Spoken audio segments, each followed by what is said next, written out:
Ja, mi smo pravzaprav prve korake naredili take večje že pred leti. Leta 2014 so se začeli centralni hoteli pa določeni občinski tudi objekti ogrevati z strani nove kotlovnice, ki smo naredili skupaj s Petrolom in ki za kurivo uporablja lesno biomaso namesto kurilnega olja, kot je bilo to prej, ne.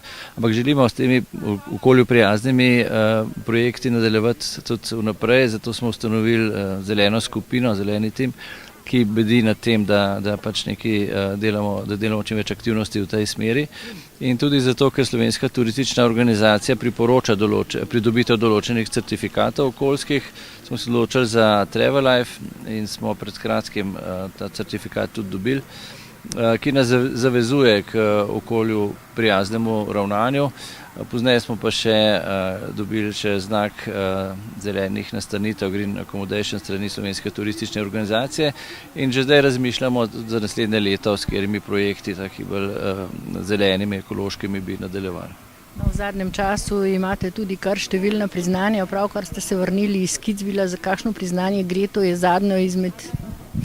Ja, tukaj so pa res zelo sveži vtisi. Bili smo preko konca tedna v Kitzbühelu, kjer je potekalo 5. tekmovanje za svetovne smučarske nagrade, World Ski Awards, kjer smo bili v konkurenci z našim hotelom Ramada Resort, z bivšim Larixom, ki smo dobili ponovno priznanje za najboljši slovenski smučarski hotel.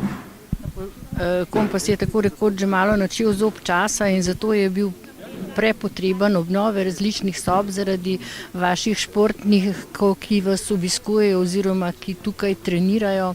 Kaj ste uspeli narediti? Ja, Kompas je tudi v strategiji našega podjetja hotel, ki je najbolj usmerjen v športni turizem. Zaradi tega smo se odločili, da tudi videz sob nekako naredimo oblikovno v tej smeri in zdaj zaključujemo še s prenovo zadnjih sob do neke sredine decembra bojo zaključene, tako da hotel že navzven izpričuje to športno usmerjeno, zato smo tudi zdaj pred kratkim dodali tako zvano pot znanih športnikov pred samim hotelom, ker so v zvezdah, v tleh obeleženi ti najbolj znani zlasti športni klubi, ki se nahajajo pri nas in bomo s tem projektom nadaljevali seveda tudi v bodoče.